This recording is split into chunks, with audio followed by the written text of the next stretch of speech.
Setelah petualangan mereka sebelumnya yang nyaris merenggut nyawa, geng 4G akhirnya berkumpul di markas kecil mereka, gardu tempat biasa mereka nongkrong. Suasana tidak seperti biasanya. Tak ada candaan, tak ada tawa. Hanya kecemasan. Bang Topan memecah keheningan, menyebut nama yang selama ini mereka hindari. Nona Ellen. Kematian Ellen bukan akhir cerita. Itu adalah pemicu dari sesuatu yang jauh lebih besar. Di rumah sederhana di pinggir desa, Pak Rungkad, ayah Peot, muncul dengan peran tak terduga. Dengan gaya eksentriknya, ia mulai mengajarkan Peot bahasa aneh, penuh klik, gestur tangan, dan intonasi yang tak biasa. Pak Rungkad menyebutkan bahwa bahasa ini milik suku pedalaman dari pulau tempat. Mereka dulu terdampar. Namun, ia tak menjelaskan bagaimana. Bahasa ini berkaitan dengan mafia, atau apakah? Pak Rungkad sebenarnya menyimpan rahasia dari masa lalunya. Di sudut kota yang remang-remang, seorang pria bertopi fedora mengangkat telepon. Wajahnya tertutup bayangan. Temukan mereka hidup atau mati. Dia bukan orang sembarangan. Dikenal sebagai Bayang, eksekutor elit keluarga Ellen. Dinjen, Systematus. Tak pernah gagal. Kini 4G bukan hanya buronan biasa. Mereka masuk dalam daftar target keluarga mafia kelas kakap.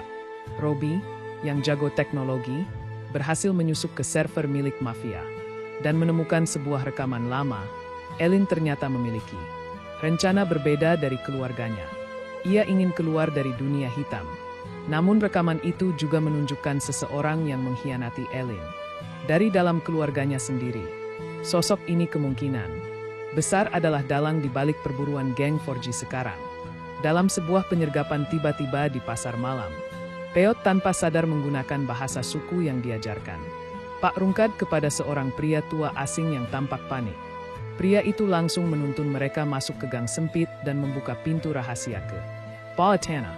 Ternyata, bahasa itu adalah kode rahasia antar jaringan pelindung dari organisasi bawah tanah yang sudah lama ingin menjatuhkan mafia. Pak Rungkad ternyata adalah ex-anggota organisasi ini.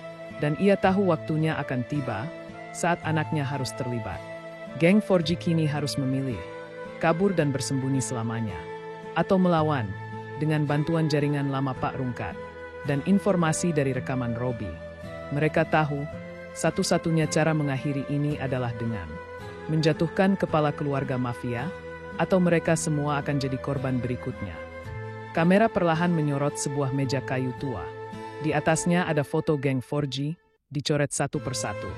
Tersisa foto Peot, yang disilang dengan tinta merah. Lalu terdengar suara.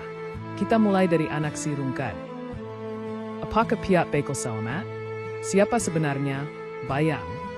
Dan apa masa lalu Pak Rungkad yang belum terungkap? Tulis teori kalian di kolom komentar. Jangan lupa like, subscribe, dan aktifkan loncengnya buat tahu kelanjutan kisah geng 4G.